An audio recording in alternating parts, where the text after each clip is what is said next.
தமிழ் பேரினத்தின் ஒற்றை நம்பிக்கை அண்ணன் செந்தமரன் சீமான் உங்களோடு.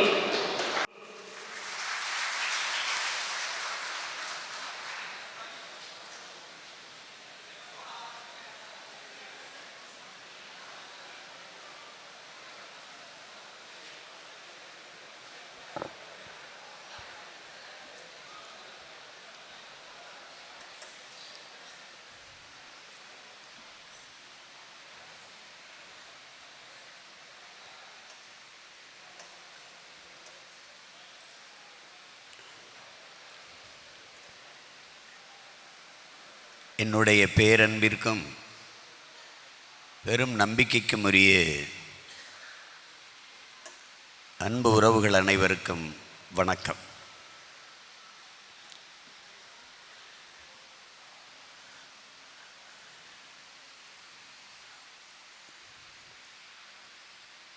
இதுவரை நாம் செய்ததை இன்றிலிருந்து சற்று கூடுதலாக வேகமாக செய்ய வேண்டும். கட்சி தொடங்கியது 2010. அதனால் தொடங்கும்போது ஒரு ஆவேசம், ஒரு வெறி, இதயமெங்கும் வலி, கைவிடப்பட்ட ஆதரவற்ற பிள்ளைகள் எப்படி அரற்றி அழுவார்களோ, கழுத்தை அறுத்து போட்ட கோழி எப்படி உயிர் வலியால் துடிக்குமோ,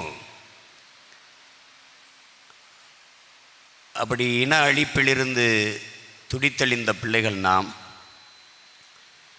இங்கே இருந்த கட்சிகள், ஆட்சிகள், தலைவர் பெருமக்கள் எல்லோரையும் நாம் நேசித்து நம்பி நின்றோம். அந்த கட்சிகளில் இருந்தவர்கள் எல்லாம் நம்முடைய சித்தப்பா, பெரியப்பா, நம்முடைய மாமா, நம்முடைய உறவுகள் தான்.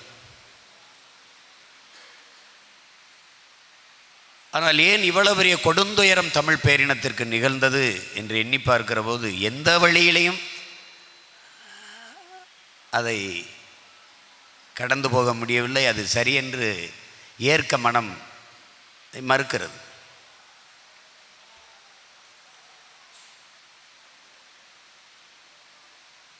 எங்கள் மொழியை, எங்கள் கலை இலக்கிய பண்பாட்டை, எங்களுடைய பாரம்பரிய வேளாண்மையை, எங்களுடைய விதைகளை, எங்களுடைய நிலத்தை, அதிலே நிறைந்திருக்கிற வளத்தை, மண்ணை, மணலை, காற்றை, மரங்களை, மலையை, கடலை, ஆறை, அருவியை எல்லாவற்றையும் இந்த அதிகாரம் பாதுகாக்கும் என்று நாம் நம்பினோம்.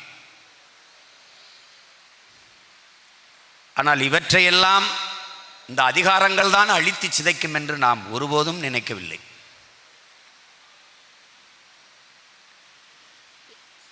சிறுபஞ்ச மூலம் என்று என் மகளுக்கு தெரியும், தமிழ் இலக்கியம் படித்தவர்களுக்கெல்லாம் தெரியும். எவன் சொர்க்கத்துக்கு போவான்? நீர் வழிந்தோட வாய்க்கால் வெட்டுகிறவன், பொது கிணறு வெட்டுகிறவன், விளைநிலங்களை உருவாக்குகிறவன், மரம் வளர்ப்பவன், பொது குளம் வெட்டுபவன் எல்லாம் சொர்க்கத்துக்கு போவான் என்று எழுதியிருக்கிறது. இப்போ இதையெல்லாம் அழிப்பவன், இதையெல்லாம் செய்யாதிருப்பவன், இதையெல்லாம் நாசமாக்குவன் நரகத்துக்கு போவான் என்று எழுதவில்லை.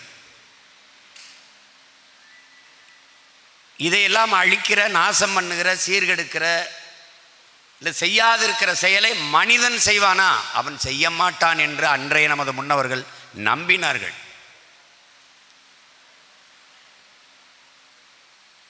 நான் பலமுறை சொன்னேன், நீங்கள்லாம் வேடிக்கையாக கூட எண்ணியிருக்கலாம், அண்ணன் நகைச்சுவைக்காக சொல்கிறார் என்று. இல்லை,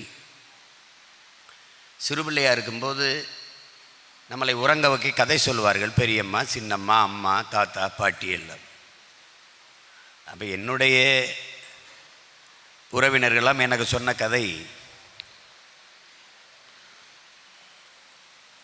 உங்களுக்கு தெரியும், எப்போவாக தான் நம்ம கிராமங்களில் பணியாரம் சுடுவாங்க. அது ஒரு தீபாவளி, பொங்கல், ஆடி, அம்மா, இந்த மாதிரி. அந்த பணியாரத்தை விளையாட போகிறபோது சட்டப்பையிலேயே, டவுசர் பையிலேயே போட்டுக்கிட்டு போகிறது.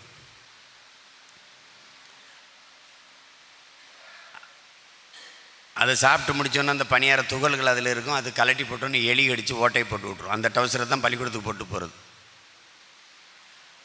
அப்போ அந்த பணியாரத்தை இது பண்ணும்போது பாட்டி கதை சொல்லும்போது, பணியாரம் சாப்பிட்டு இப்படி தான் உன்னை மாதிரி சின்ன பையன் சாப்பிட்டுட்டு பணியாரத்தை கொண்டு போய் பூமிக்குள்ள குழியை தோண்டி புதைச்சி மூடி வச்சுட்டான்.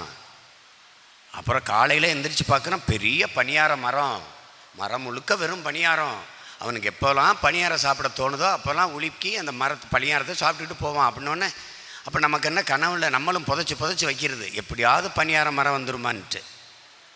அது வேடிக்கையாக விளையாட்டுக்கு பாட்டி சொன்னது. அது மாதிரி இன்னொரு கதை. ஒரு ஊர்லப்பா ஒரு மலை முழுங்கி மகாதேவன் இருந்தான். மலையை யாராவது முழுங்க முடியுமா அப்படின்னு நீங்கள் கேட்டிங்கன்னா, முழுங்குவாப்பா. அவன் சாதாரண மனுஷன் இல்லை, பெரிய பூதம். அப்போல்லாம் நான் நம்பலை, ஏதோ பாட்டி நம்மளை தூங்க வைக்கிறதுக்காக ஒரு கதையை சொல்லுது அப்படின்னு. ஆனால் இப்போ வழியில் போகும்போது, இறங்கி வீதியில் பார்க்கும்போது, மலைகளை வெட்டாதீர்கள் என்று நாம் போராடும்போது பார்த்தால் உண்மையிலேயே மலை முழுங்கி மகாதேவன்கள் இருக்கிறார்கள். ஒருவர் இருவர் அல்ல, பல பேர் இருக்கிறார்கள். அவர்கள்தான் அதிகாரத்தில் இருக்கிறார்கள். அதை இப்போது நாம் பார்க்க முடிகிறது. உண்மையிலேயே மலை முழுங்கி மகாதேவன்கள் இருக்கிறார்கள்.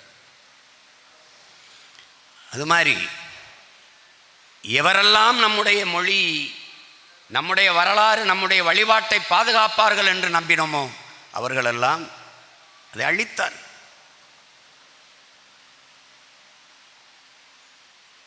என்றைக்கு வந்தது நமக்குள்ளே இந்த விநாயகர் திருவிழா, விநாயகர் பேரணி, இந்த பிள்ளையார் சதுர்த்தி, வீதியிலே விநாயகரை வைத்து கொண்டாடுவதெல்லாம் எப்போது பார்த்தீர்கள்? எங்கு பார்த்தாலும் சாலைகளிலே அனுமார் சிலையும் சாய்பாபா சிலையும் எப்போது உள்ள வந்தது? அப்படி எங்கேயாவது வட இந்தியாவில் நம்முடைய திருமுருகன், நம்முடைய தமிழ் இறைவன், நம்முடைய முருகனுக்கு சிலை பார்த்தது உண்டா? நீங்கள் எங்கேயாவது பார்த்தது உண்டா? மகாராஷ்டிராவிலே அல்லது மற்ற மாநிலங்களிலே வாழுகிற அடர்த்தியாக தமிழ் குடிகள் வாழ்ந்தால் அந்த தெரு ஓரத்தில், வீட்டு ஓரத்தில், முற்றத்தில் சின்னதாக சுவரை ஒட்டி ஒரு சிலையை வைத்து வழிபடுகிறாள் ஒழிய நம்முடைய இறை வணக்கத்துக்குரியவராக மாற்றப்படவில்லை. அறிவில் சிறந்த என் தம்பி தங்கைகளை எண்ணி பாருங்கள். விநாயகர் சதுர்த்திக்கு விடுமுறை உண்டு, சரஸ்வதி பூஜைக்கு உண்டு, ஆயுத பூஜைக்கு உண்டு, எல்லாவற்றுக்கும் உண்டு. உன்னுடைய இறை முருகனுடைய தைப்பூசத்திற்கு பொது விடுமுறை இருந்தது உண்டா? இத்தனை ஆண்டுகள், எத்தனை ஆண்டுகள்? இதுவரை இல்லை. நாம் வந்து, நாம் போராடி, நாம் கோரிக்கை வைத்து அந்த திருமுருகனினுடைய தைப்பூசம், முருக பெரும்பாட்டனுடைய தைப்பூசத்திற்கு பொது விடுமுறை பெற்றோம். அதுவும் அம்மையார் ஜெயலலிதா இருக்கும்போது கேட்டோம், அவர் செய்யவில்லை, வேண்டுமென்று செய்யவில்லை. அந்த நேரத்தில் அவருடைய வெற்றிக்கு நாம் பெரும்பாடுபட்டோம். கட்சி தொடங்குவதற்கு முன்பிருந்து கட்சி தொடங்கிய பிறகும் அவரை ஆதரித்து நின்றோம். காரணம், நம் இனத்தை கொன்ற காங்கிரஸ் திமுகவை வலுவிழக்க செய்ய வேண்டும், வீழ்த்த வேண்டும் களத்திலே என்று நின்றோம். நம் மீது அவருக்கு அன்பு பாசம் இருந்தது, அவர் மீது நமக்கு நன்மதிப்பும் நம்பிக்கையும் இருந்தது. ஆனால் அவர் அந்த நேரத்தில் செய்யலை. மன்னர் திருமலை நாயக்கர் அவர்கள் அதே தைப்பூச நட்சத்திர அதிலே அந்த தேதியில் பிறந்தவர், அந்த இதிலே பிறந்தவர். அதனால் அதை பொது விடுமுறையாக கொண்டாடுகிறேன் என்று அறிவித்து விட்டார். என்னை அவமதிக்கத்தான். நீ எல்லாம் ஒரு ஆளா, நீ கேட்டு நான் விடணுமா? அதான் சரி. அந்த கோரிக்கை அப்படியே இருந்தது, செய்யல. அதுக்கப்புறம் ஒரு தமிழன் முதலமைச்சராக வந்து ஐயா எடப்பாடி பழனிசாமி அவரிடத்திலே கோரிக்கை வைத்த பிறகு அவர் கேட்ட கேள்வி அதிர்ந்துருவிய, தைப்பூசத்துக்கு பொது விடுமுறை இல்லையா தம்பி என்று கேட்டார். ஏன்னா நிறைய பேருக்கு தெரியாது, இல்லை. அப்புறம் குறிச்சுக்கிட்டார் ஒரு தாளில், நான் உறுதியாக நம்ம செய்வோம், நான் முருக பக்தன், என்னுடைய பெயர் கூட பழனிசாமி தான், என் தோட்டத்தில் நான் முருகன் கோயில் கட்டி வழிபடுகிறவன், அதற்காக செய்வோம் என்று விட்டார். கேட்டு பெற்றது நாம், விடுமுறை விட்டது அவர்.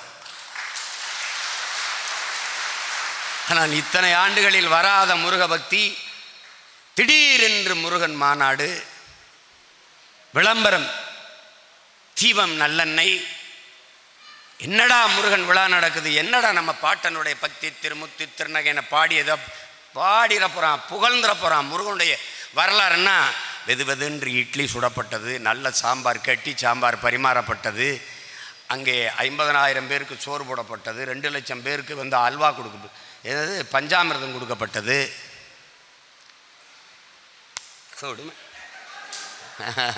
என்ன திடீரென்று முருகன் மீது பாசம்? நான் என் தம்பி துறையும் பேசிக்கிட்டேன். பாசம் இல்லை, வேஷம். அதைத்தானே இது பாரு. முருகனுடைய மக்களை ஏமாத்தியாச்சு, இப்போ முருகனையே ஏமாற்ற கிளம்பிட்டாங்க. ஓட்டு தான். நானும் தம்பியும் துறையும் கூட பேசிட்டு இருந்தோம். முருகன் அப்படியே உட்காந்து பூசாரியை கூப்பிட்டு, வாப்பா அந்த உண்டியல் எடுத்து உள்ள வைப்பா. தெய்வமே ஏன் அப்படின்னு, திருட்டு பயலுக்கு வராங்கப்பா மாநாடுன்ட்டு எடுத்து உள்ள வைப்பா. என் மக்கள் சாகும்போது மாநாடை மயிலாடை போட்டுக்கிட்டு இருந்தவன் இப்போ எனக்கு மாநாடு போகிறேன்னு வர்றான், எடுத்து உள்ள வைப்பா. திடீர்னு சொல்லிட்டு என்ன பண்ணுறாரு, இறங்கி பின்பக்கமாக ஓடுறாரு. இவங்க வந்து கூடினவன பின்பக்கம் ஓடுறாரு. சாமி எதுக்கு இங்கிட்டு ஓடுறீங்கன்னு. அவங்க நம்ப முடியாது, திருட்டு போயில என்னையும் தூக்கிட்டு போனான்னு போயிடுவாங்க. போயிட்டு 2 நாள் கழித்து வாரேன் அப்படின்னு போகிறாரு. இதுதான் இவங்க நிலைமை. இப்போ அந்த மாதிரி நிலையில்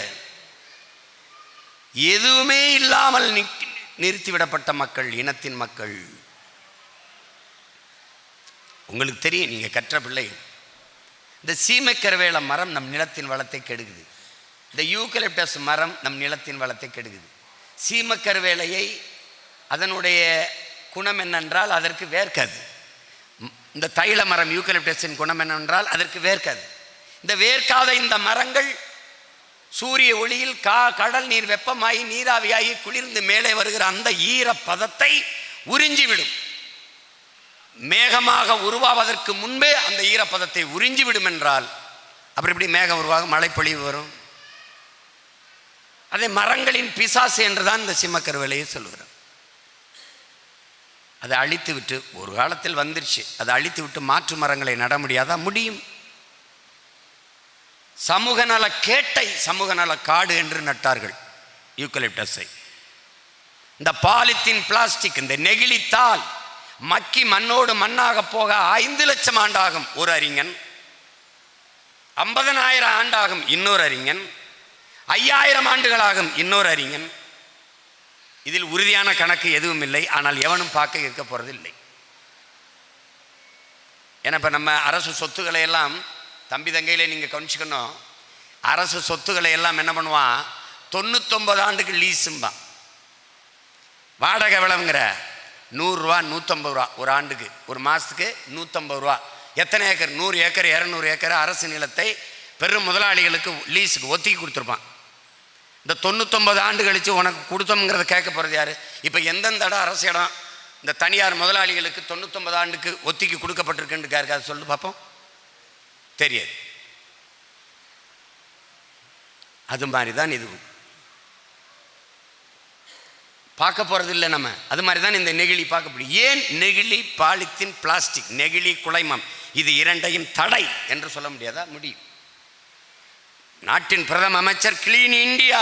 எதை கிளீன்? எது கிளீன்? இந்த நாட்டை குப்பையாக்குறது எது? Polythene, plastic. அதை கிளீன் இந்தியான்னு கூட்டி எழுறதுக்கு பதிலாக தடை. அது இல்லை, அது இல்லாத மாற்று பயன்பாடு. இது வருவதற்கு முன்பாடு பயன்படுத்தி கொண்டிருந்தது அது அது இல்லை வேற இல்லையா? துணிப்பை இல்லையா? துணி இல்லையா? சட்டி இல்லையா? எனக்கு சின்ன பிள்ளையா, நான் சின்ன பிள்ளையா இருக்கும்போது எங்கள் அப்பா ரத்தம், குடலை, தூக்குவாளியெல்லாம் வாங்கிட்டு வருவார். தலையெல்லாம் வாழலையில் கட்டி கொண்டு வருவாங்க, இல்லை பனைமட்டையில் கட்டி கொண்டாடுவாங்க. அப்படி தானே? இந்த நொடங்கட்டுறது எப்படி வந்தது தெரியுமில்ல? கால் உடஞ்ச நொடங்கட்டுறது. காட்டுக்குள்ளே ஆடு மாடு மேய்ச்சிருக்கான் நம்ம முன்னவருக்கு. அப்போ அங்கே கறி ஊற்றிட்டுருக்கேன். கறி விற்கும்போது அந்த கறியை வெட்டி கூறாக வெட்டி 1 கிலோ கறியை வாங்கி வீட்டுக்கு எடுத்துகிட்டு வரணும். அப்போ ஒரு இலை இல்லைன்னொன்னே காட்டில் ஒரு இலையை எடுத்துகிட்டு வந்து அந்த இலையில் கட்டி கொடுத்துட்றாரு. அவர் கொடுத்துட்றாரு. கொண்டு வீட்டில் கறியாக்கிறதுக்கு பிரித்தா கறி ஒட்டிக்கிறது, வெட்ட முடியல. கண்ணு முன்னாடி தான் வெட்டி துண்டு துண்டாக வெட்டி இதில் கட்டினாரு. ஆனால் அந்த இலையில் கட்டி வீட்டுக்கு எடுத்துகிட்டு வர்றதுக்குள்ள ஒட்டிக்கிருச்சு. எப்படி?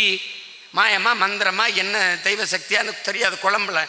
இது எதுலடான்னா அந்த இலையில தான் கட்டி அந்த இலையை பார்க்குறான். இந்த இலை தான் காரணம் தெரிஞ்சவனே அந்த இலையை தேடி ஓடுறான். அதை பிடிச்சிக்கிறான். அப்போ கை கால் உடஞ்சதுக்கெல்லாம் எடுத்தது தேத்து ஓட்டினோடனே சேர்ந்துக்கிறது. இப்படி தான் மருத்துவத்தை கண்டுபிடிச்சான். அது மாதிரி நமது முன்னவர்கள் வாழை இலையில் பனைமட்டையில் இதில் தான் கட்டிக்கிட்டு வந்தான். இன்னைக்கு எதை எடுத்தாலும் அந்த பிளாஸ்டிக் பை. என்ன இலவசமாக கொடுக்குறான்னா, நீ 5000 ரூபாய்க்கு உடை வாங்கினீன்னா அதை தூக்கிட்டு வர்ற பை, பாலித்தீன் பை இலவசம். இதை ஒழிக்க முடியாத? குப்பைனா எது குப்பை? இலைதழையா குப்பை? அது இலைச்சத்து, தலைச்சத்து, மண்ணுக்கு உரம். நீ எப்படி சாப்பிட்ற?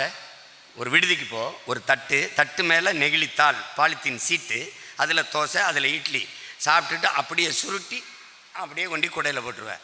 அவன் அப்படியே கொண்டு நிலத்தில் போட்டுருவான். அது அப்படியே விரிஞ்சுக்கிறோம். மழை பொழியும் போது அது மேலே நின்றுரும். கீழே பூமிக்குள்ள இறங்க விடாது, அப்படியே இருக்கும். மறுபடி வெயில், நீராவி மேலே போயிடும். ஒரு சொட்டு தண்ணியை பூமிக்குள்ள விடாது. இது மக்கி மண்ணோடு மண்ணாக போக, நீ மண்ணாக போனாலும் அது போகாது. அப்போ இது எப்படி நிலத்தை நஞ்சாக்குது? இது தீப்பிடிச்சு எரியுது. கொடியே அமில நச்சு காற்றை மேலே கலந்துருது. இவ்வளவு பிரச்சனை இருக்குது. இப்போ இந்த நிலத்தில் மலைகள் உயரத்திற்கு இந்த பாலித்தீன் நெகிழி குப்பை மலைகள் இருக்குது. இது தடைன்னு உன்னால் சொல்ல முடியல. ஆனால் இதே இடத்துல நீ வாழை இலையில் சாப்பிட்டீங்கன்னா, இந்த வாழை இலையில் சீரணாற்றல் அதிகமாக இருக்குது, செரிக்கிற ஆற்றல். இலை ஒரு மூலிகை. இதில் சாப்பிட்டுட்டு மடித்து நீ போட்ட ஆடு மாடு சாப்பிட்டோன்னா அது கழிவாய்க்கிறது, உரம். ஒருவேளை சாப்பிடலை, அதுவே மக்கி மண்ணோடு மண்ணாயிருது, இலைச்சத்து, தலைச்சத்து. இப்போ இந்த இடத்துக்கு வராமல் அதை விளைய வச்ச ஏழையும், வாழையை விளைய வச்ச ஏழை விவசாயம் வாழ்வான், பூமியும் கெடாமல் இருக்கும், வளமாக இருக்கும். இந்த பாலித்தீனை ஒழிக்க இந்த நாட்டு அதிகாரத்தால் முடியாமல் கிளீன் இண்டியான்னு கூட்டி எழுதிட்டு இருக்கான். ஒரே நாள் ஒரே சட்டம், பேன் பிளாஸ்டிக் தடை, அவ்வளோதானே முடிஞ்சு போச்சு. அது செய்ய மாட்டான். பாலித்தீன் தடை என்று பேசினால் பணத்தை கொண்டு போய் வைத்து அவன் வாயை அடை என்று அடைச்சிருவான். இப்போ அண்ணெல்லாம் பேசும்போது பாலித்தீன் நெகிழியை நான் வந்தால் தடுப்பேன்னு, அந்த உற்பத்தி செய்கிற முதலாளிகள் தம்பியை ஒரு தடவை சந்தித்து நாங்கள் பேசணும் அண்ணே, அவங்க அந்த பாலித்தீன் அந்த உற்பத்தியாளர்கள்லாம் உங்களை ஒரு தடவை சந்திக்கணுன்றாங்க.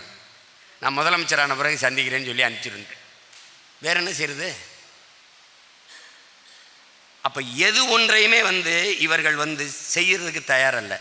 இங்கே நமக்கு வேண்டியது கிளீன் இந்தியா இல்லை, கிரீன் இந்தியா, பசுமை இந்தியா தேவைப்படுது. புவி வெப்பமாகுதுன்னு சொல்ல தெரியுது. நீ வெயில் அடித்தா என்ன பண்ணுற? கொடை பிடிக்கிற. அப்போ பூமிக்கு வெயில் அடிக்குது, கொடை பிடிக்கணும். பூமிக்கு கொடை எது? மரம், அதை வளர்க்கணும். இவ்வளோதான்.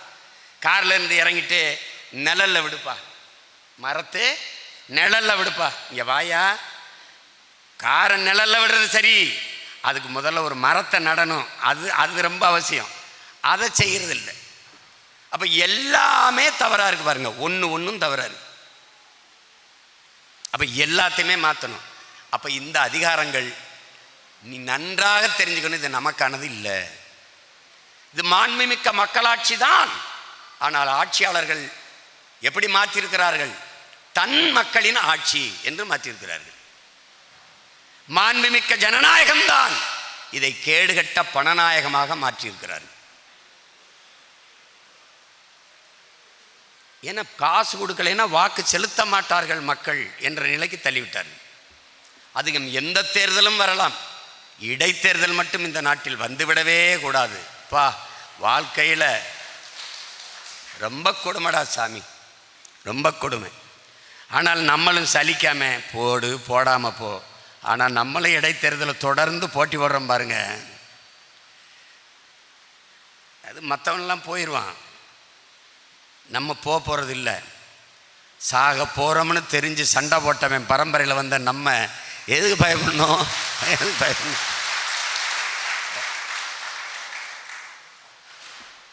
நீங்கள் நினச்சிக்கிட்டு இருக்கீங்க நம்மளை அச்சுறுத்துறான், நம்மளை பயங்காட்டுறான் அப்படின்னு. உண்மையிலே அவன் நம்மளை பார்த்து பயந்துக்கிட்டு இருக்கான்.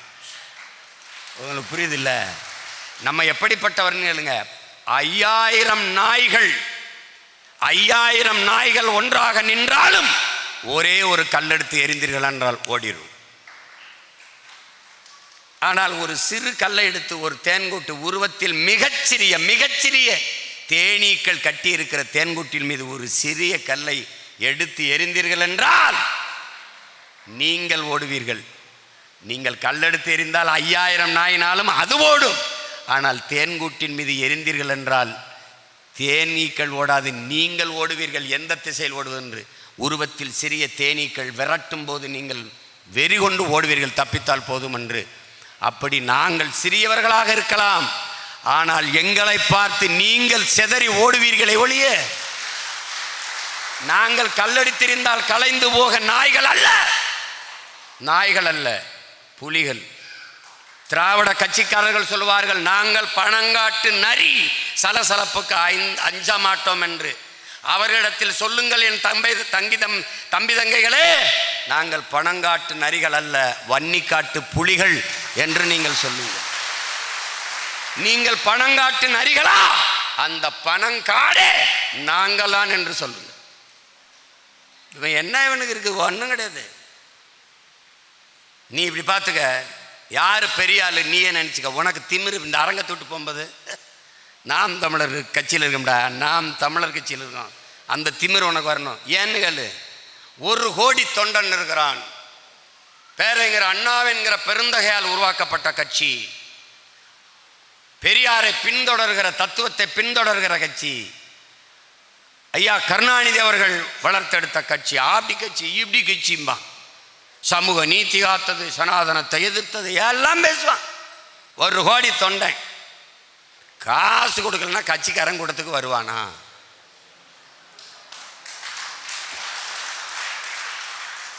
அப்ப அந்த தொண்டை இருந்தா என்ன, இல்லைன்னா என்ன? அதுதான் பேச்சு. இப்ப பேச்சு அதுதான். காசு கொடுக்காம கட்சியின் தலைவர் ஐயா ஸ்டாலின், காசு கொடுக்காம அருமை சின்னவர் வருங்கால துணை முதல்வர் எல்லாம் நீ பேசுறீல, பேசுனா வருமா? நீ பார்த்தில, நீ பேசிக்கிட்டு இருக்கும்போது 3 சீட் ஆடுறான், எந்திரிச்சு போகிறேன், சமைக்கிற இடத்துல போய் உப்பு எல்லாத்தையும் அள்ளிக்கிட்டு போயிட்டு இருக்கேன், எண்ணெயை திருடி போயிட்டு இருக்கேன், நீ பேசிக்கிட்டு தான் இருக்க. 5000 ட்ரோன் விட்டோம், 50 லட்சம் கோடி கட்டணும், 100 ஏக்கரில் கூட்டம் போட்டோம். கூட்டம் முன்னாடி இருக்கலையே. அரியலூரில் நம்ம பேசுவோம், ராத்திரிக்கு பேசுவோம்.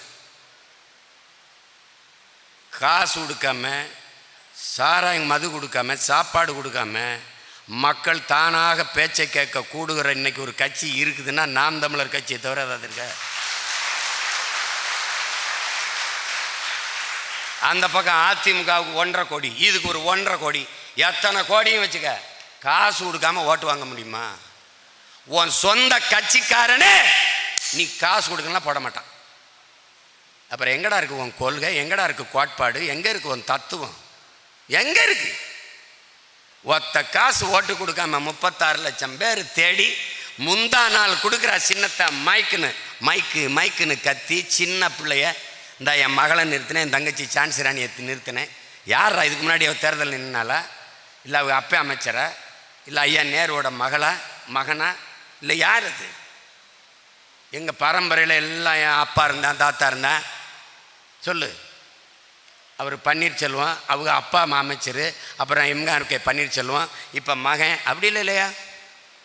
அப்படி இல்லையே. நீங்கள் பரம்பரையா அமைச்சர்கள், அரசியல்வாதிகள். நாங்கள் பரம்பரையா பராரிகள். இப்போ இந்த தலைமுறையில் அரசியல்வாதிகள், தலைவர்கள். நாங்கள் தலைவன் தொண்டெல்லாம் கிடையாது.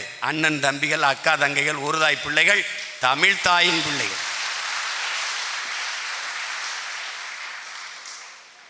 நாங்கள் தான் பெரிய கட்சி. எவனோடவாது சேர்ந்துருக்கோமா? 1 ஓட்டுனாலும் எங்கள் ஓட்டு தம்பி. கூழுனாலும் நாங்கள் உழைச்சி சம்பாரிச்சது, குடிசைனாலும் நாங்களே கட்டினது.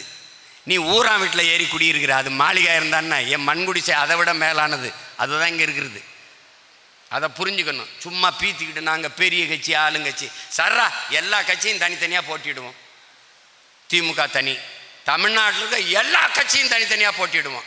ஆனால் புது சின்னத்தில் போட்டிடுவோம். நான் போட்டிட்டல இந்த தேர்தலில் மைக்கு, அது மாதிரி சூரியன் எடுத்துரு வேற ஒன்று, அது மாதிரி ரெட்டலை எடுத்துரு வேற ஒன்று, உனக்கு மொட்டையில், உனக்கு எதோ கட்டையில், ஏதோ ஒன்று வச்சுக்க. புதுசாக தேர்தலில் சின்னம் வா மோதுவோம். 75 வருஷமாக ஒரு சின்னம், 60 வருஷமாக ஒரு சின்னம், எனக்கு நேற்றுக்கு நாள் ஒரு சின்னம். கேளு. ஜனநாயகம், இதெல்லாம் ஜனநாயகம். ஏண்டா நாயே, இடுப்பு கீழே எனக்கு விளங்காதடா நாயே. நான் மாற்றுத்திறனாளிடா, நீ நல்லா உடல் உறுதியோடு இருக்காய்டா. ஒரே கோட்டில் இருந்து ஓடி அங்கே வெற்றி கோட்டை ஒரே நேரத்தில் தொடரணும்னா என்னடா ஜனநாயகம், என்னடா சம வாய்ப்பு, என்னடா இது மக்களின் ஆட்சி, என்னது? கோடி கோடியா கொளுத்தவனுங்க தெருக்கோடியில் நிற்கிற நாங்கள் எங்கடா? உண்மையிலே வெற்றி பெற்றவர்கள் வெற்றியாளர்கள் நாங்கள் தான். அதனால்தான் இது மாற்றத்திற்கான எளிய மக்களின் புரட்சிங்கிறான். புரட்சினா இதான்டா புரட்சி.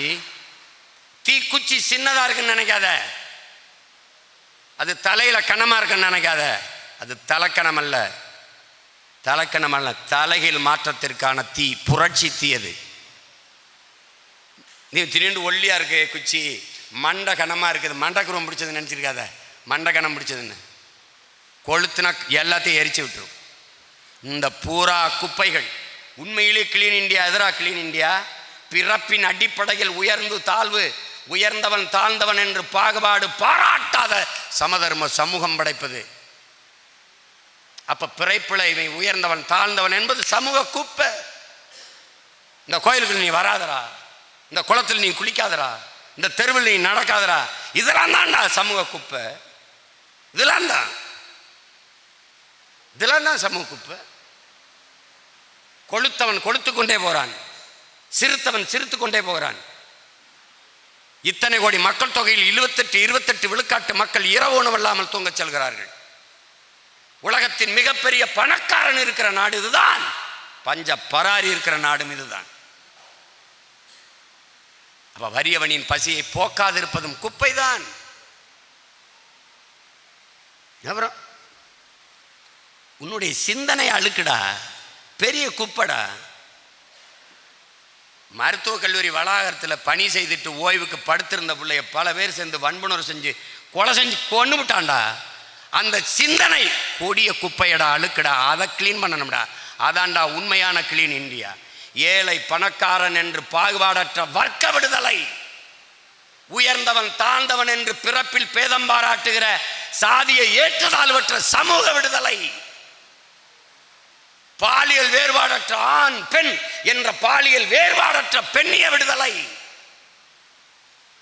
எல்லோருக்கும் கல்வி, கல்விக்கேற்ற வேலை, வேலையை கொண்டு அதுக்கு கிடைக்கிற வருமானம், அதை கொண்டு வாழ்கிற பெருமை மிக்க வாழ்வு, குடிக்க தண்ணீர், படிக்க நல்ல கல்வி, பயணிக்க பாதை, தடையற்ற மின்சாரம், இதையெல்லாம் உருவாக்குவதான்டா தூய இந்தியா. அதான் கிளீன் இந்தியா.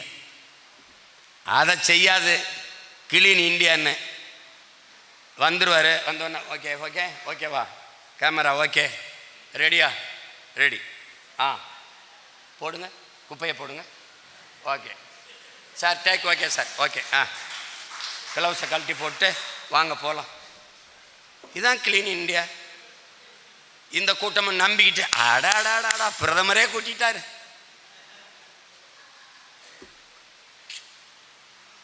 அப்படிதான் ரொம்ப நாளாக ஏமாந்துட்டு மாதமோ சித்திரை, நேரமோ பத்தரை, மக்களுக்கோ நித்திரை, இத்துடன் என் பேச்சுக்கு ஒரு முத்திரை. என்னடா என்னடா தமிழ் விளையாடுறா தலைவன் நாக்கில். போடுறா ஓட்டை, போடுறா ஓட்டை, ஓட்டை வாங்கிட்டு அவனெல்லாம் தூக்கி போடுறா சுடுகாட்டில் போடுறா போயிட்டு போயிட்டேன். எப்படி இருக்கு பத்தியில? எப்படி எனக்கு தெரியும்னு கேட்டீங்கள? ஆற்று பாலத்தில் ஆற்றுக்குள்ளே பேசுகிறா. அப்படி யார்? தானை தலைவர், தன்மான தலைவர் டாக்டர் கலைஞர், நவீன தமிழகத்தை உருவாக்கின சிற்பி பேசுகிற. அப்படி நாங்கள்லாம் சின்ன பிள்ளையில மடியில் உட்கார வச்சுட்டு பேச்சு கேட்டுக்கிடுங்க. யார் ஆடு? கருணாநிதி ஆடு அப்படின்னு பேசினது தான். மாதமோ சித்திரை, நேரமோ பத்தரை, எங்கள் ஆளுகளை எதுக்கடா கை தட்டுறாங்க ஒன்றும் புரியல. இப்போ பார்த்தா இதில் மயங்கியிருக்காங்க பைத்தியக்காரப்பு. ஒப்பு கழுதவனை நம்பிட்ட, உளமாற அழுகிறவனை நம்புறதில்ல.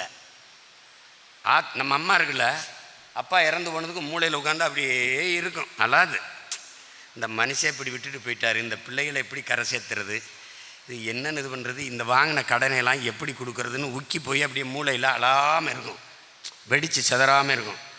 அங்கே பேருந்து நிலையத்தில் இறங்கினவன்னா அப்படி தலையில் போட்டுக்கிட்டு எங்கிருந்து தான் அந்த ஒப்பாரியை கொண்டு வருவாள்களோ, அந்த கண்ணீரை கொண்டு வருவாள்களோ, ஐயோ நாம் பிறந்தவனே ராசா தெய்வமேன்னு வருவாளுக்கு. அப்பாடி. அப்போ நம்ம சின்ன பிள்ளையா இருக்கும்போது பெரிய சொந்தக்காரங்க பிறகு பயங்கரமாக அழுது வராங்கன்னா அம்மா கூட அழாமல் இருக்குது.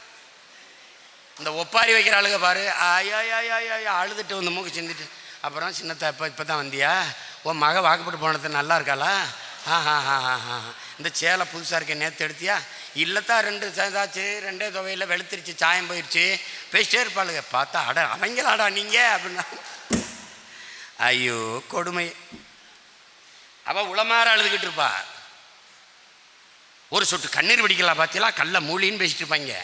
ஆனால் இவ ஒப்புக்கு அழுதுட்டு போனோன்னே என்ன பாசம், என்ன இது மாதிரி தான் இந்த திராவிட கும்பல்களை நம்பிக்கிட்டு அலையுது. இன்னும் அதில் குறிப்பாக இந்த கிறிஸ்தவர் இஸ்லாமிய மக்கள் இருக்காங்களே, அப்பா உண்மையிலே பாவந்தாங்க, பாவந்தான். இப்போ எப்படி வந்துட்டாங்க தெரியுமில்ல, ஒருவேளை திமுக பிஜேபியோட கூட்டணி வைத்தாலும் நீட்டை ஒழிக்கத்தான் போய் கூட்டணி வைக்குமே ஒழிய இப்போ கூட்டணி அப்பா சை. அதாவது இப்போ பி டீம் கி டீம்லாம் கிடையாது. நீ எப்படி பி டீமாக இருக்கலாம், ஏலேருந்து இசட்டு வரைக்கும் எல்லா டீமும் நாங்கள் தான். அதுதான் இப்போ அவங்களுக்கு இருக்க பிரச்சனை.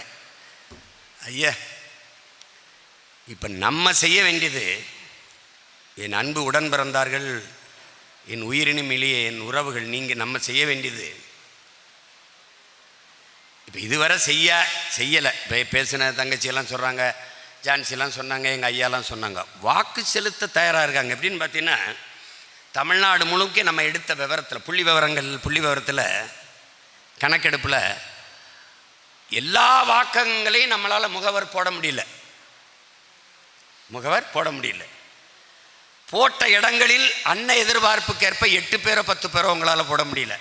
அதிகபட்சமாக நீங்கள் போட்ட இடங்களில் போட்டிருக்கனேன்னு சொன்னது கூட 2 பேர் தான்.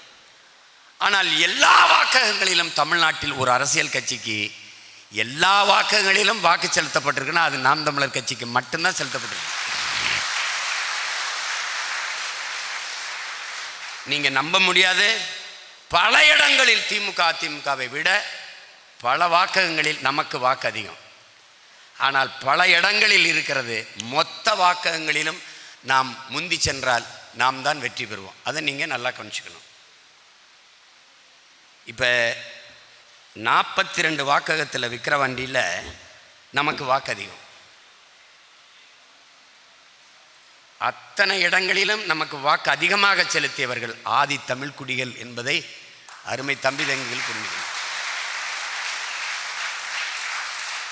அதனால் அண்ணன் வேட்பாளர் போடும்போது இந்த சாதி அதிகமாக இருக்குது, அதனால் இவனை நிறுத்தணும், அந்த சாதி அதிகமாக இருக்குது, அதை செய்கிறதுக்கு அண்ணன் வரலைங்கிறத நீ புரிஞ்சுக்கணும்.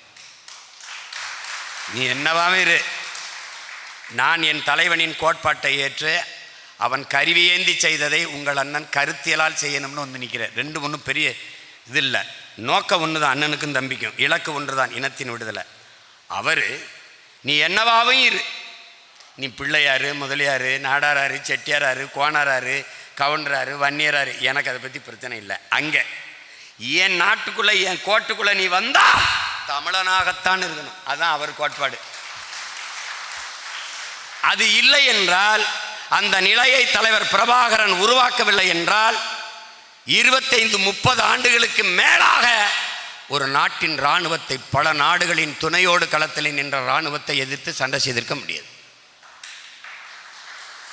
உன் நாட்டிலே ஜனநாயகம் பேசுகிறாய், சுதந்திர இந்தியா பேசுகிறாய், சமதர்மம், சமத்துவம், சகோதரத்துவம் எல்லாம் பேசுகிறாய். அண்ணல் அம்பேத்கர் பிறந்த பூமி, அண்ணல் காந்தி பிறந்த பூமி, பெரியார் பிறந்த பூமி என்றெல்லாம் நீ பேசிக்கொண்டிருக்கிறாய். புத்தன், பூலே, மகாவீர் எல்லாரும் பிறந்த மண் என்று பீத்திக் கொண்டிருக்கிறாய். ஆனால் இன்றும் ஒரு ஆதி தமிழ் மகன், ஆதி தமிழ் மகள் இறந்து விட்டால் உயர்ந்த சாதிக்காரன் சுடுகாட்டு வழியே கூட அவன் உடலை தூக்கி செல்ல முடியவில்லை. இது ரொம்ப நல்ல, இதே நாகப்பட்டினத்தில் நடந்தது. தெருவழியில் உன் உடன் பிறந்தவர்களே, உயர் சாதிக்காரர்களை அடக்கம் செய்கிற, எரிக்கிற, எரியூட்டுகிற சுடுகாட்டின் வழியே தாழ்ந்தவன் என்று இந்த சமூகம் கட்டமைத்து வைத்திருக்கிற ஒரு மகன், மகளை உடலை எடுத்து செல்ல முடியவில்லை. ஆனால் உன் தலைவன், என் தலைவன், நம் தலைவன் கட்டி எழுப்பிய தமிழீழ நாட்டிலே நீ பிரிகேடியாராரு, நீ சாதாரண சோல்ஜராயிரு, நீ எவனாவிரு, நீ எந்த சாதியாவிரு, எந்த மதமாவிரு, இறந்தால் நீ மாவீரன், நீ மாவீரர் துயிலும் இல்லத்திலே ஒன்றாக எல்லோரும் விதைக்கப்பட்டார்கள் என்பதை நீ கவனத்தில் வச்சுக்கணும். நீ எவனாவும் இரு, இல்லைன்னா அங்கே போய் அண்ணா அவர் அந்த சாதினேன்னு வச்சுக்கிறோங்க, ஒரே தோட்டா அவர் வாங்கிடுவார், டாட்டா போய்கிட்டே இருப்பார். நீ அதை அப்படியே இங்கே செயல்படுத்திக்கணும். நீ எவனாவும் இரு, நாம் தமிழர் கட்சிக்குள் வந்து விட்டால் தமிழன் என்று தான் இருக்கணும். இங்கே நாங்கள் தமிழர்கள்.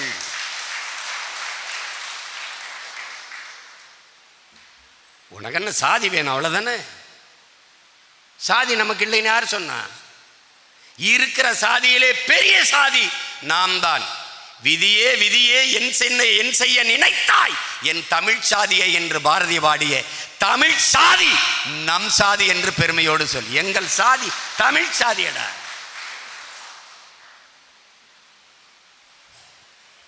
திமிரோடரு எல்லாம் ஒரு காலமரும். அப்போது நேர்மையாக வாழ்வது என்பது நெருப்பு துண்டை உள்ளங்கையில் வைத்திருப்பதற்கு சமமாக இருக்குங்கிறார்கள் நபிகள் நாயகம் ஸல்லல்லாஹு அலைஹி வஸல்லம் அவர்கள். அந்த காலம் இந்த காலம்தான். ஆனால் நீங்கள் ஒவ்வொருவரும் நெருப்பு துண்டை உள்ளங்கையில் வைத்துக் கொண்டு இருக்கிறீர்கள், நிற்கிறீர்கள் என்கிற நம்பிக்கையோடு நில்லுங்கள். இதெல்லாம் ஜெயிக்குமா, இதெல்லாம் முடியுமா? அப்படிதான்டா அண்ணன் வரும்போது நினைச்சான். இங்கே நிற்கிற சீமான நீ இன்னைக்கு பார்க்குறடா, 13 வருஷம் கழிச்சு பார்க்குறடா. 8 வருஷமா அரசியல் களத்தில் நிற்கிறோம். 2016 தொடங்கி இதுவரை ஒரு வருஷத்துக்கு ஒவ்வொரு விழுக்காடா ஏறி 8 விழுக்காடு 8.22 இருக்கும். இதை நீ இன்னும் கொஞ்சம் ஈடுபாட்டோடு வேலை செய்திருந்தால் அதை 14 விழுக்காடாக மாற்றிருக்கலாம். நம்ம அருமை சொந்தங்கள் இஸ்லாமியர் கிறிஸ்தவ மக்கள் சொந்த பிள்ளைகள் நமக்கு வாக்கு செலுத்தியிருந்தால் அதை 15-20 விழுக்காடாக மாற்றிருக்கலாம். என்னை எப்படிலாம் வீழ்த்தினான் தெரியுமா உனக்கு? எப்படி 2016 அதிகமாக வட மாவட்டங்களை பறையர் படையாச்சு எனக்கு வாக்கு போட்டாங்க. அப்போ என்ன நடக்குது? இங்கே பாரு, பறையர் அடர்த்தியாக இருக்க பகுதியா அங்கே போய் நான் எங்கள் ஐயாவை பேசுவேன்ல, எங்கள் ஐயாவோட இருக்கிற படம் இருக்குல்ல, எங்கள் ஐயா மருத்துவர் கூட எங்கள் ஐயாவை பேசியிருப்பேன். அதை போட்டு காட்டி அவர் அவட படத்தில் இருக்க காட்டி யாருக்கு போடுற தெரியுமா? ராமதாஸ் ஆலவன் அவனுக்கா போடுற. இங்கே அங்கே போய் படையாச்சி அடர்த்தியாக இருக்கிற இடத்துல நான் என் அண்ணன் திருமாவளவன் என்று பேசியிருப்பேன்ல, நான் எங்கள் அண்ணன் இருக்க படம் இருக்கா பத்தியா, அவனுக்கா போடுற. இந்த அளவுக்கு வேலை செய்கிறது தான் இன்றைக்கி இருக்கிற அரசியல் நிலைமையாக இருக்குது. என் கருத்தோட மோதணும். நான் எடுத்து வைக்கிற கருத்தில் ஐயா சரியில்லை, வேணா ஆடு மாடு வளர்க்குறத அரசு பண்ணி மாத்திரன்றான், வேளாண்மை செய்து அரசு பண்ணி மாத்திரன்றான், சீமக்கர் வேலை யூகிலிப்டஸ் அடிச்சு விட்டு மாற்று மரங்களை நடுவென்றான், பசுஞ்சோலை சாலைகள் பசுஞ்சோலை பள்ளிகள் எல்கேஜி யூகேஜியை தூக்கி கிழிச்சு வச்சுட்டு அரும்பு மொட்டு மலரணும் கல்வி முறையை மாற்றிடுவேன்றான். இதெல்லாம் அதை பேசு, எதையாவது பேசு. அனைவருக்கும் கல்வி, கல்விக்கேற்ற வேலை, வேலைக்கேற்ற சம்பளம், அதை கொண்டு வாழ்கிற பெருமை மிக்க வாழ்வு. இலவசம் என்கிற வார்த்தை தமிழ் பேரினத்தின் அகராதியில் தூக்கி ஒளிடா. பசிங்கிற வார்த்தையே இல்லைடா. பசி வந்தால் 10 பறக்கும். மானம், குடிப்பிறப்பு, தானம், தவம், கல்வி, ஒழுக்கம், தொழில் முயற்சி எல்லாம் செத்து போயிடும்ன்ற அவை பசிங்கிற வார்த்தையில். எப்படி ஒழிப்பாய் சீமான்? விவசாயத்தை நானே செய்கிறேன்டா. Government வேலைடா, government வேலைடா. அரியலூர்ல இருக்கியா? அரியலூரா? அங்கே இருடா, அரசு வேலைடா. என்னடா படிச்சிருக்க? அதுக்கு ஏற்ப படிக்கல, வா இங்கே வா, இங்கே வாடா. 2000 ஏக்கர் கரும்பு ஃபேக்ட்ரி, கரும்பு ஆலைடா, வேலை செய்யடா. கரும்பை வெட்டுறா. நீ என்ன இப்படி வெட்டி செதுக்க போறியா? பாரா சீனால எப்படி கரும்பு விளைய வச்சு வெட்டுறான்னு. பூமியின் சொர்க்கமாக பிரபாகரன் மகன் நான் இந்த மன்னம் மாத்தல, நீ பாத்துக்கிட்டே எப்படி மாத்துறேன்? நீ இதே நிலத்தில் சாலையிலே பயணிப்பாய். காலி இடம் வெற்றிடம் என்று ஒன்றை நீ பார்க்க முடியாது. இருந்தால் நீர்த்தேக்கம் இல்லை, மேய்ச்சல் நிலம் இல்லை, அடர்ந்த காடுகள் இருக்கிற நிலம். இது 3 தாண்டா என் மண்ணில் பார்ப்பேன். நீ இல்லைன்னா விளை நிலம். பள்ளிக்கூடத்து பசியா? இவனை மாதிரி உப்புமா, பழைய உப்புமாவை கிண்டி போடுறவன் நினச்சா நீ? மாட்டு பண்ணை வச்சிருப்பான்டா. 1000, 2000 ஏக்கர், 100 ஏக்கர், 300 ஏக்கர், 400 ஏக்கரில் மாடு நான் மேய்ப்பேன். என் பிள்ளைகளுக்கு போக, என் மக்களுக்கு போதாண்டா விற்பேன். காலையில் ஒரு 1/2 லிட்டர் பாலை குடிச்சிக்க பிள்ளை, மகளே குடிச்சிக்கடா. 4 நாட்டுக்கோழி முட்டையை குடிச்சிக்கடா. போடா பள்ளிக்கூடத்துக்கு போடா. பசிங்கிற வார்த்தையே கிடையாது. பஞ்சாபில் போய் பாரு, லசி குடி இல்லை பசி. லசியை குடிச்சின்னா பசி இல்லை.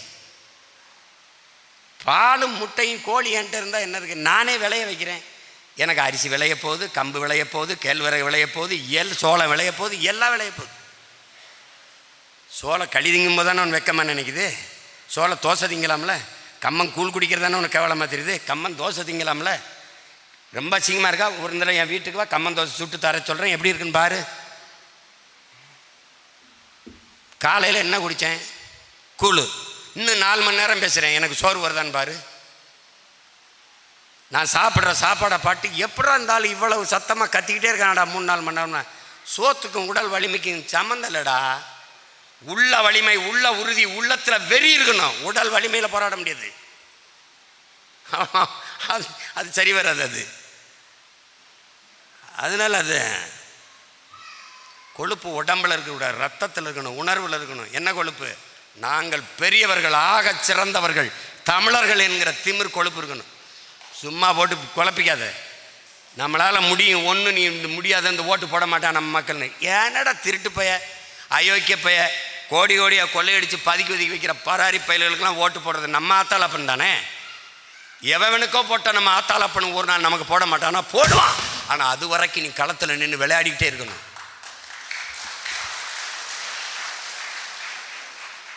இன்னைக்கு உன்னை நிராகரிப்பவன், தூக்கி வீசுகிறவன் ஒரு நாள் தோளில் தூக்கி கொண்டாடுவான். அது வரைக்கும் நீ போராடணும்.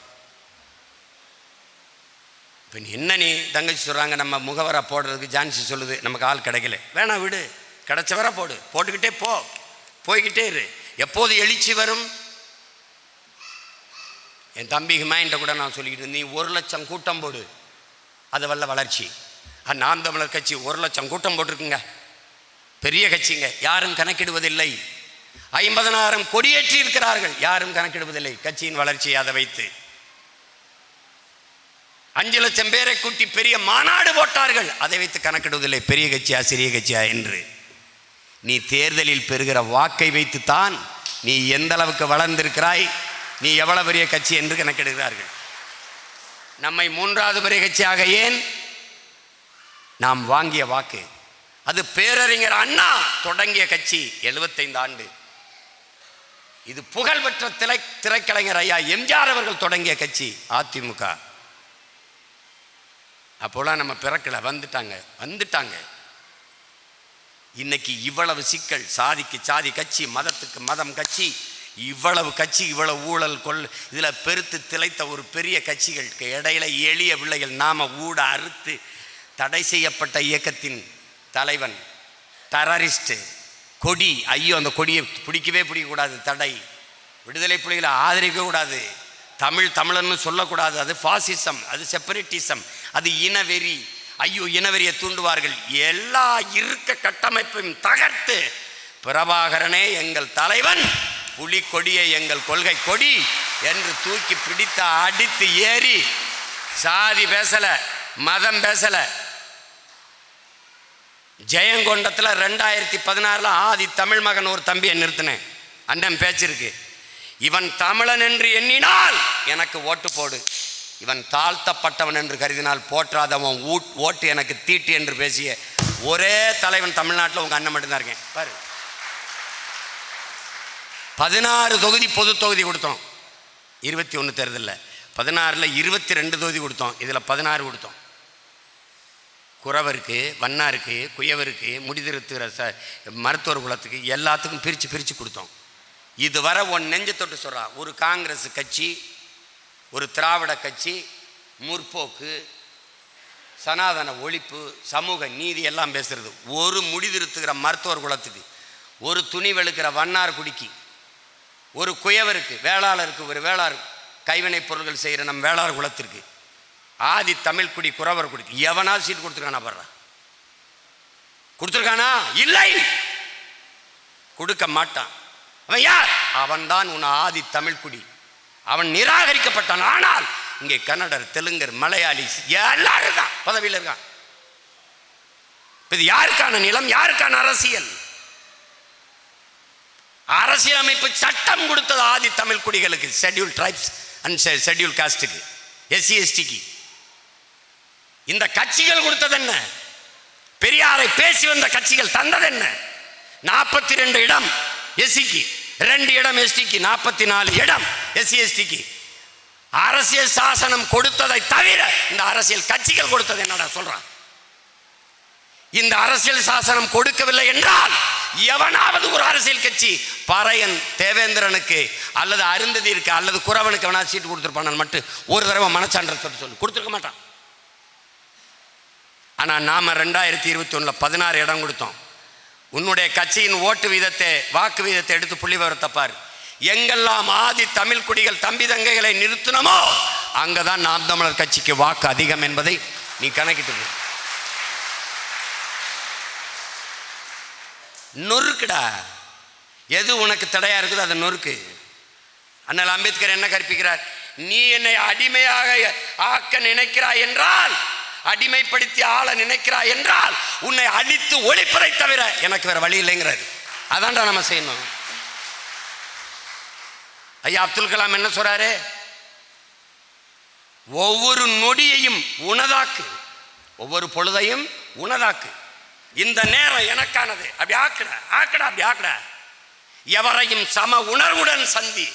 இவன் பல்லனா, இவன் பறையனா, இவன் நாடாரா, இவன் செட்டியாரா, இவன் மரடா, இந்துவா முஸ்லிம் தூக்கி தூக்கி தூக்கி வீசுறா. சம உணர்வுடன் சந்தி. எப்படி? நானும் அவனும் சக மனிதர்கள், மானுடன். நீ ஒரு தமிழ் மகனை சந்திக்கிறியா? ஒரு தாயின் பிள்ளைகள், ஒரு சம உணர்வுடன் சந்தி.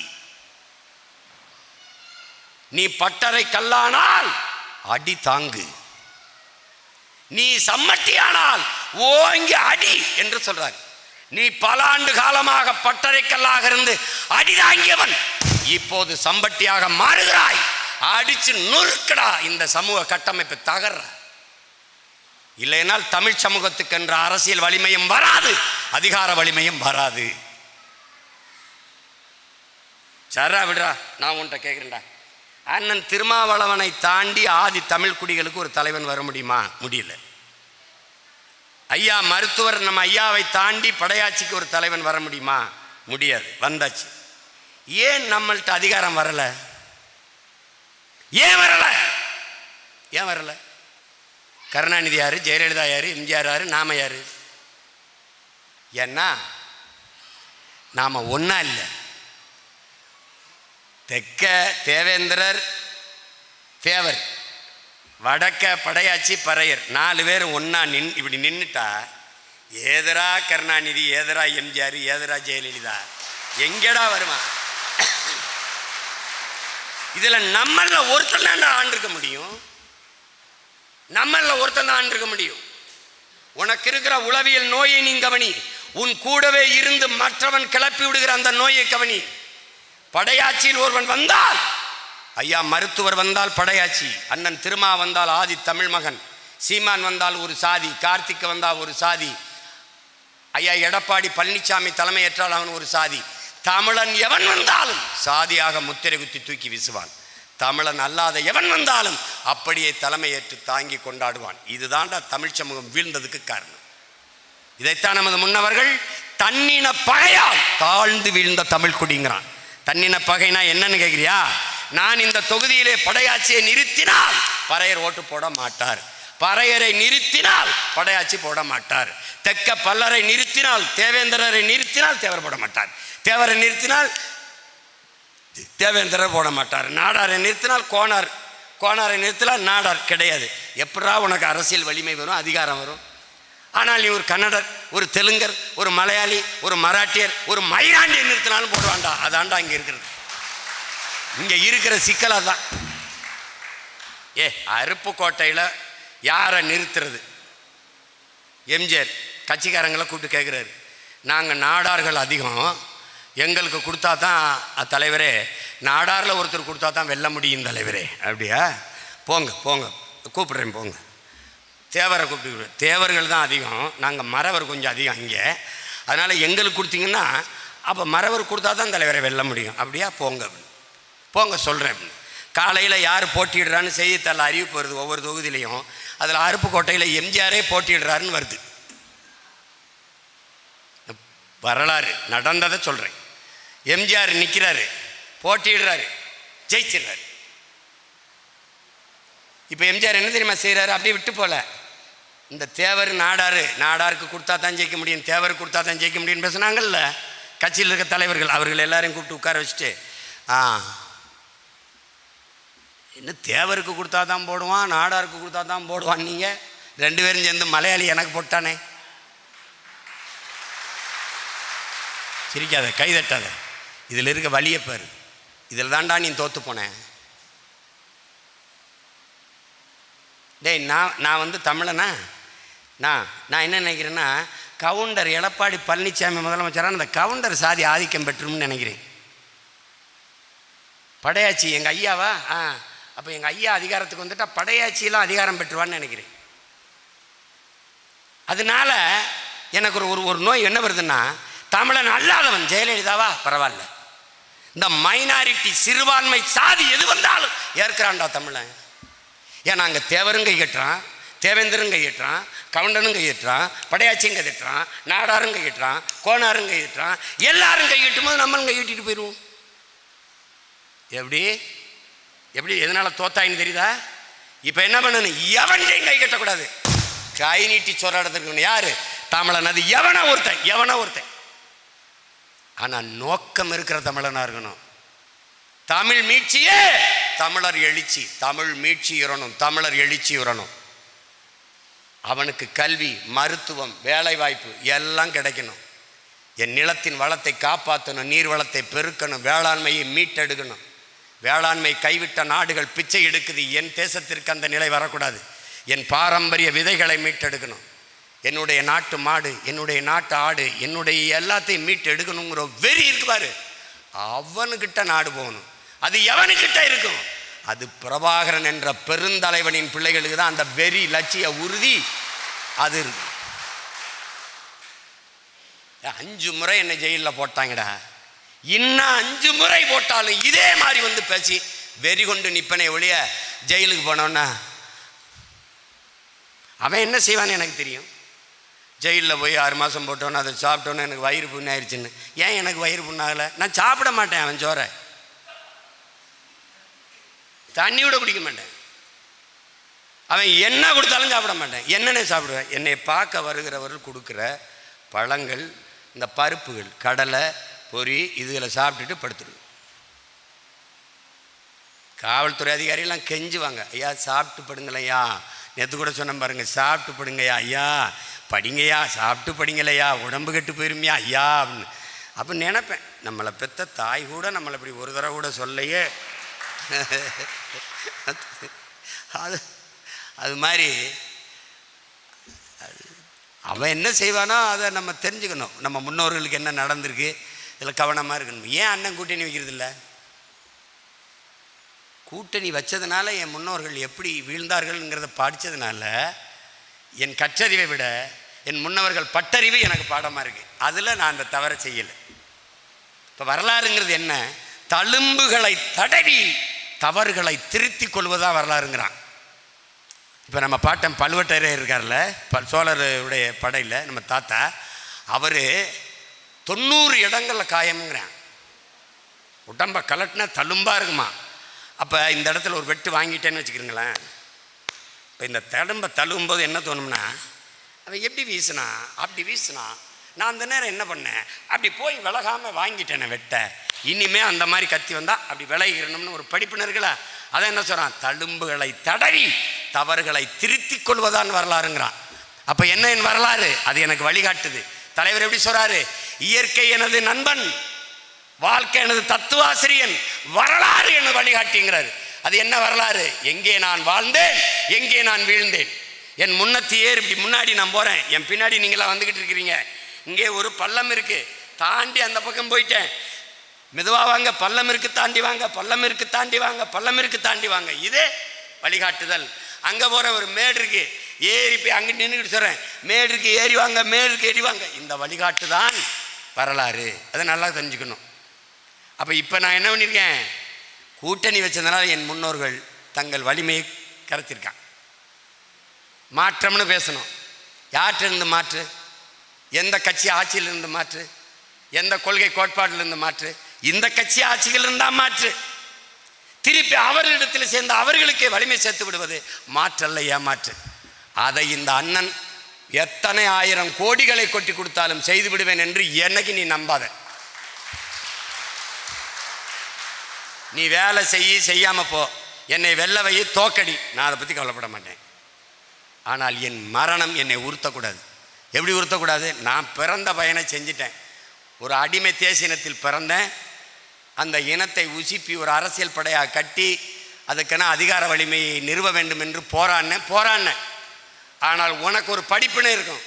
கடைசி வரை கொண்ட கொள்கையில் சமரசம் இல்லாமல் நின்று சண்டை செய்தான் என் உடன் பிறந்தவன்கிற பெருமிதம் திமிரு உனக்கு இருக்கும். நான் வகுத்து வச்ச கோட்பாடு இருக்கும். இந்த நிலத்திலே என்னுடைய தாத்தா கலியபெருமாளும் என் அண்ணன் நம்முடைய முன்னத்தியர் தமிழரசனும் வகுத்து வச்ச வழி நடந்த பாதை இன்னும் நமக்கு வழி நடத்துவது போல ஒரு நாள் இந்த அண்ணனுடைய வழியும் உனக்கு பயன்படும், அந்த பாதையும் பயன்படும். ஏறிப்போ. முடியாதுன்னு மட்டும் நினைச்சிடாத. நான் வரும்போது நினைச்சானாடா, சினிமா எடுத்து போல சின்ன பையன் நினைச்சான். சீமானே தத்துவமா மாறுவான், அந்த தத்துவத்தை வைத்து எல்லாரையும் மிரட்டுவான்னு எவனும் நினைக்கல. கத்துவான் 4 நாள், அப்புறம் 10 சீட்டு 5 சீட்டுக்கு வந்து கை கட்டிடுவான்னு நினைச்சான். இப்பவும் நினைக்கிறான். எவ்வளவு நாளைக்கு அவன் கேடர்ஸ் நிற்பான்? உன் தொண்டர்கள் சோர்வடைவார்னு என்கிட்ட சொல்லுவான். தொண்டனா இருந்தால் சோர்வடைவான். அவன் எல்லோரும் போராளிகள், ஒருபோதும் அவன் சோர்வடைய மாட்டான்.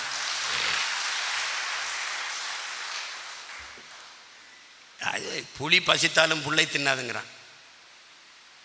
இது புலிகள் அற்ப தோல்விக்கு தோண்டுவோமா என்ன? அதெல்லாம் ஒன்றும் இல்லை. இன்னைக்கு இல்லை நாளைக்கு வெளில போகிறோம், நாளை இல்லை நாளை மறுநாள் வெளில போகிறோம். 5 ஆண்டுகள் போதும் இந்த நிலத்தை உலகத்தின் முன்மாதிரி நாடாக மாற்றி காட்டுவதற்கு. இந்திய பெருநிலத்தில் இப்படி ஒரு மாநிலமா என்று எல்லோரும் எண்ணி வைக்கிற அளவுக்கு ஆட்சியை கொடுக்க முடியும் நம்மளால். அதனால் சோர்ந்துடக்கூடாது. நீங்கள் செய்ய வேண்டியது, அண்ணன் உங்களிடத்தில் அன்பாக கேட்குறது, இப்போ இங்கே இருக்கிற ஒவ்வொரு தம்பியும் தங்கைகளும் எந்த வாக்ககத்தில் வாக்கு செலுத்தினீர்கள், அந்த வாக்ககத்தில் உங்களோடு அங்கே கிளை தலைவர், செயலாளர், பொருளாளராக நிற்க 10 பேர் இருக்காங்களா? இல்லை, சேருங்கள், அவ்வளோதான். உங்கள் வாக்ககத்தை நிறைவு செய்யுங்கள். அதான் நீங்கள் கட்சி உங்களுக்கு கொடுத்துருக்க பணி. ரொம்பலாம் போட்டு குழப்பிக்காத. ஒரு ஒன்றியமாக வருதா, 10 வாக்ககம், 10 கிளை ஒரு ஒன்றியமாக கட்டு, 10 கிளை ஒரு ஒன்றிய தலைமையை கட்டு. தலைவர், செயலாளர், பொருளாளர், செய்தி பிரிவு செயலாளர், துணைத் தலைவர்கள், இணை துணை செயலாளர், 8 பேர் கொண்ட கட்டு. ஒன்றியம் வரும்போது மகளிர், மாணவர், இளைஞர், வீரத்தமிழர் முன்னணி, பல படைகளை பிரித்து கட்டு. 300 வந்துருச்சா 3 தொகுதி, 250க்கு மேலே போயிடுச்சா 3 தொகுதியாக பிரிச்சுக்க. 3 தொகுதி தலைமை. இப்போ குன்னமா அதுவே ஒரு மாவட்டம், அரியலூரா அதுவே ஒரு மாவட்டம், பெரம்பலூரா அதுவே ஒரு மாவட்டம், 2 மாவட்டமாக ஒரு மண்டலம், ஒரு 3 தொகுதி வந்துடுது. ஒரு மாவட்ட செயலாளர், 2 மாவட்ட செயலாளர் சேர்த்து ஒரு மண்டல அமைப்பாளர் செயலாளர், அதுக்கு மேலே ஒரு மாநில ஒருங்கிணைப்பாளர், நேர ஒரு மின்மாற்றி போல டிரான்ஸ்ஃபார்ம் போல அண்ணன் அங்கே சுவிட்சை போட்டவன மண்டலத்துக்கு வரும். தம்பி இது வேலை, தம்பி இது வேலை அண்ணன் சொல்லியிருக்காங்க. மாவட்டம், தம்பி இது வேலை, தங்கச்சி இது வேலை. தொகுதிக்கு தொகுதி சொல்லுது, தொகுதி ஒன்றியத்துக்கு தம்பி இது வேலை. இதுதான் நம்மளுடைய கட்டமைப்பு. நீ கவலையே படாத, நீ செய்து கொண்டு நம்ம ஏற ஏற இப்போ பாரு, நம்ம கட்சி நாம் வென்று விடுவோம் என்ற நம்பிக்கை மட்டும் கொடு, மொத்த தமிழர்களும் நம் பக்கம் திரளுவான். ஒன்றும் இல்லை, தலைவர் சொன்னது தான், இந்த கப்பல் பத்திரமாக கரை சேர்க்கும் என்ற நம்பிக்கையை நீங்கள் மக்களுக்கு கொடுத்து விட்டால் எல்லோரும் வந்து இந்த கப்பலில் ஏறி விடுவார்கள். இப்போ இந்த கப்பல் நல்ல ஸ்டார்டிங் கொடுத்துருச்சு. இது ஏதோ மிதக்குத, போகுமா. கருணாநிதி மாதிரி இல்லை. தமிழர்களை என்னை கடலில் தூக்கி போட்டாலும் நான் கட்டுமரமாகத்தான் மிதப்பேன், கவிழ்ந்து விட மாட்டேன். அதுக்கப்புறம் ஒரு வார்த்தை இருக்கு, நான் கவிழ்ந்து விட மாட்டேன், உங்களைத்தான் கவிழ்த்தி விடுவேன். அது மாதிரி தமிழர்களை அப்படின்னு இந்த கப்பல், சீமான் கப்பல் கிளம்பிருச்சு. நிறைய பயலுக்கு அதில் ஏறி போகிறாங்க. கரை சேர்த்துருவானான்னு நினைக்கிறான். 26ல் கரை சேர்த்துருவான். அப்படி நம்பிக்கையை கொடுக்கணும். அதுதான் இங்கே முக்கியம். நீ தேர்தல் அறிவிச்சவொன்னே வேட்பாளர் போடுவேன்னு நினைக்காத. இப்போவே பல தொகுதிகளில் போட்டேன். வேட்பாளர் இப்போ சொன்னேன்னு வச்சுக்கோங்க, எல்லா பத்திரிகை எழுதிடுவான், இவங்க தான் அந்த வேட்பாளரா, இவங்க தான் வேட்பாளரா. அதனால நானும் பி கேர்ஃபுல். அவங்களே வந்து சொல்லுவாங்க, தனித்தனி கலந்தாய் போட்டு நான் தான் இங்கே போட்டியிட போகிறேன்னு, இவங்க தான் போட்டியிட போகிறாங்கன்னு உங்கள் தொகுதி தலைமை, மாவட்ட தலைமை, மண்டல தலைமை, மாநில ஒருங்கிணைப்பு உங்களுக்கு அறிவிக்கும். அவங்களை முன்னிறுத்தி கொண்டு போங்க, விட்டுறாதீங்க. நீங்கள் சந்திக்காத நபர் இல்லை, சந்திக்காத நம் சொந்தங்கள் இல்லை, நீங்கள் உங்கள் காலடி படாத நம் உறவுகளின் வீட்டு வாசல் இல்லை என்ற நிலையை உருவாக்குங்கள். வெற்றி உறுதியாக நமக்கு வரும். அவனுக்கு இங்கே பாரு, நம்ம கொள்கை புரியுது, கோட்பாடு புரியுது, நம்ம லட்சிய உறுதி புரியுது, அதெல்லாம் நீங்கள் கவலைப்படாத. பாவம் இந்த பசங்க 10 வருஷமாக கத்திரி கிடக்கிறானுங்க. பாவம் இந்த சீமை ஒயாமல் ஏதோ கத்திரி கிடக்கிறான். அவன் தம்பி தங்கச்சியெல்லாம் பாவம் இந்த வெயிலில் விரிஞ்சு கருத்து ஒரு தடவை தான் ஓட்டை போட்டு பார்ப்போமே, ஒரு நாள் போட்டுருவான். அது வரைக்கும் நீ நில்லு, களத்தில் நில்லு, தைரியமாக நில்லு, நம்ம வெல்றோம். ஆனால் நீ என்ன நினைக்கணும் தெரியுமா, நாம் ஜெயிக்கலை, வேற எவன்டா ஜெயிப்பான் அப்படிங்கிற திமிரு உனக்கு வரணும்.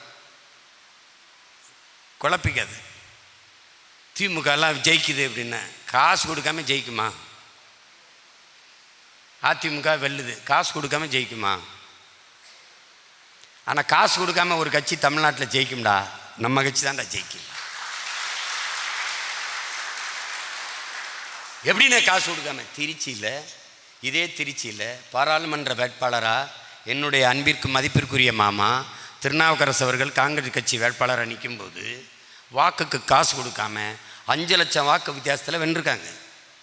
அதே மாதிரி மதுரை மத்திய தொகுதியில் ஐயா பிடி தியாகராஜன், வள்ளிவல்ராஜனுடைய மகன் பிடி தியாகராஜன் அவர்கள் வாக்குக்கு 1 ரூபா காசு கொடுக்காம வென்றிருக்காங்க. இவர்களால் முடிந்தது நம்மால் முடியாதுன்னு நீ நினைக்காத, முடியும். நீ பாருடா, முன்னெல்லாம் கருப்பு சிவப்பில் கொடி வரும்டா, அப்படி வரும். கிராவிடம்லாம் பேர் வச்சுக்கிட்டு வருவான். நம்ம வந்ததுக்கு பிறகு பாடா, இப்போ எடுத்துக்கடா தம்பி விஜய் கொடியை பாரு, அதே சிவப்பு மஞ்சள் தான்டா, அதே சிவப்பு மஞ்சள் தான்.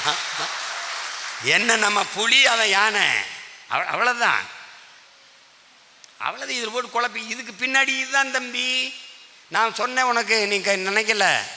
நம்ம வெற்றிக்கு பிறகு, நமக்கு பிறகு பாரு, இனி தமிழர் இன வரலாறு பிரபாகரனுக்கு முன்பு பிரபாகரனுக்கு பின்பு தான் பதியப்படும்.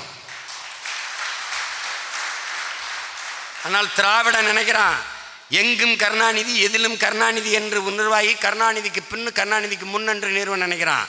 புதிய தமிழகத்தை உருவாக்கிய சிற்பி எது? புதிய தமிழகம். குடிச்சு விட்டு கீழே குப்புற விழுகிறது, பஸ்ஸில் போகிற பிள்ளைகள்லாம் சீருடையோட குடிச்சிட்டு ஆடுறது. நேற்று போய்கிட்டு இருந்தேன் திருவாரூருக்கு. யாருடைய இது ஊர்? நவீன தமிழகத்தை உருவாக்கிய சிற்பி ஊருக்கு போனோம். சிற்பி ஊருக்கு ஒரு பாதை கிடையாது, ஒரு இளவு கிடையாது. என்ன சிற்பி தமிழ்நாட்டை உருவாக்கிட்டு பிறந்தவரை வேறு தெருவில் விட்டுருச்சே. நேற்று பூரா தான் நம்பிக்கையோட இரு. நான் என்ன நினைப்பேன் தெரியுமில்ல, நம் முன்னோர்கள் கோட்பாடு இருக்கு, நாம் சத்தியத்தின் பக்கம் நிற்கிறோம். தலைவர் நமக்கு கற்பித்ததான், நாம் சாதாரணமானவர்கள் சாகலாம், தோற்று போகலாம், சத்தியம் தோற்றதாக சரித்திரத்தில் செய்தி இல்லை. நாம் சத்தியத்தின் பிள்ளைகள், உண்மையிலே சத்தியமாக வெல்வோம், நம்பிக்கையோடு இருப்போங்கிறாரு. சேகுவாரா சொல்றான்ல, சேகுவாரா, நாங்கள் சாகடிக்கப்படலாம், எங்கள் லட்சியங்கள் சாகடிக்கப்படாதுங்கிறான். நாங்கள் தோற்கடிக்கப்படலாம் அல்லது சாகடிக்கப்படலாம், எங்கள் லட்சியங்கள் செத்து போகாது, அது தோற்று போகாது. அது மாதிரி நீ எதை பற்றியும் கவலைப்படாது. கட்சியில் இவர் போகிறாரே போட்டோம், ஒருத்தன் போனால் 100 பேர் வருவான். இது எவனுக்கும் சொந்தமான கட்சி கிடையாது. நாம் அவர் குட்டையில் வலை வீசலை, குளத்தில் வலை வீசலை, பெருங்கடலில் வலையை வீசுகிறோம். நம்பிக்கையோட வீசு. தமிழ் பேரின மக்களுக்கு அரசியல் செய்கிறோம். ஒரு குறிப்பிட்ட சாதி, ஒரு குறிப்பிட்ட மதம், இதற்கு அரசியல் செய்யலை.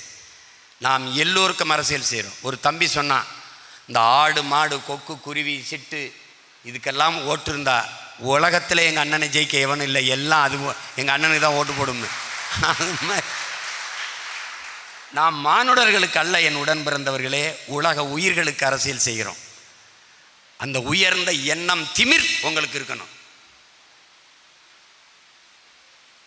புலி அண்ணனுடைய இது வரைவில் வரும்பார், ஒரு புலி அப்படி வருது. நான் கூட நாளைக்கு வேணால் என்னுடைய ஸ்டேட்டஸில் வைக்கிறேன், பார்த்துக்க. நான் ஒருபோதும் தோற்று போவதில்லை, அது சொல்லுது. தோற்று போவதில்லை, வெற்றி பெறுவேன், வெற்றி பெறுவேன், இல்லை என்றால் கற்றுக்கொள்வேன், தோற்றால் கற்றுக்கொள்வேன், அவ்வளோதான். அப்படி தான் நீ பார்த்துக்கணும். ஆல்வா எடிசன் இந்த மின் விளக்கை கண்டுபிடிக்கிறாரு. கண்டுபிடிச்சு எரிய வைக்கிறாரு, எரிஞ்சிருது. அதை எல்லாரையும் கூப்பிட்டு போட்டு காட்டி நான் கண்டுபிடிச்சிட்டேன்னு சொல்ல நினைக்கிறாரு. அது செய்முறை விளக்கம் அளிக்கும் போது அது எரிய மாட்டேங்குது, அப்படியே போயிடுறாரு.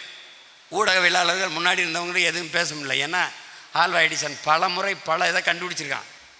இப்போ இந்த இடத்துல ஏதோ பிரச்சனை இருக்குன்னு எத்தனை தடவை அப்படி தோற்றுருப்பாருன்னு நினைக்கிறீங்க? செய்ய முடியாமல் 999 முறை முயற்சி பண்ணி முடியல.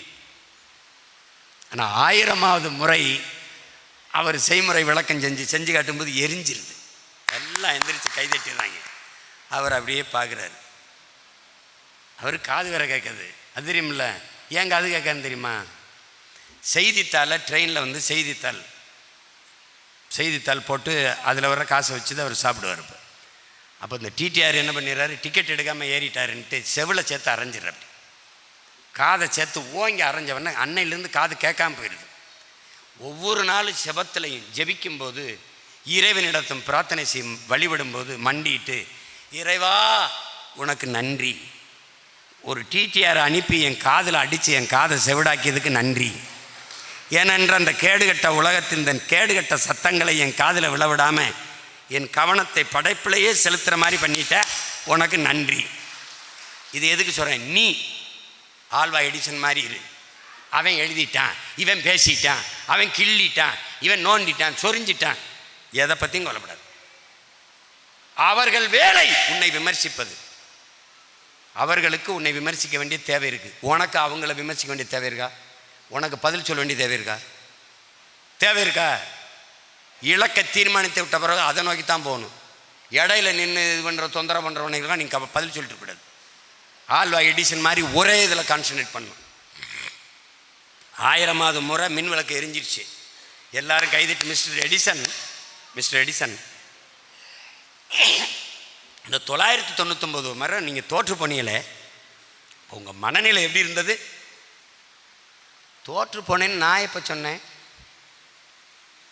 யார் சொன்னது நான் தோற்று போனேன்னு? ஒரு மின் விளக்கை எப்படி கண்டுபிடிக்கக்கூடாது என்று 999 முறைகள் நான் கற்றுக்கொண்டிருந்தேன்.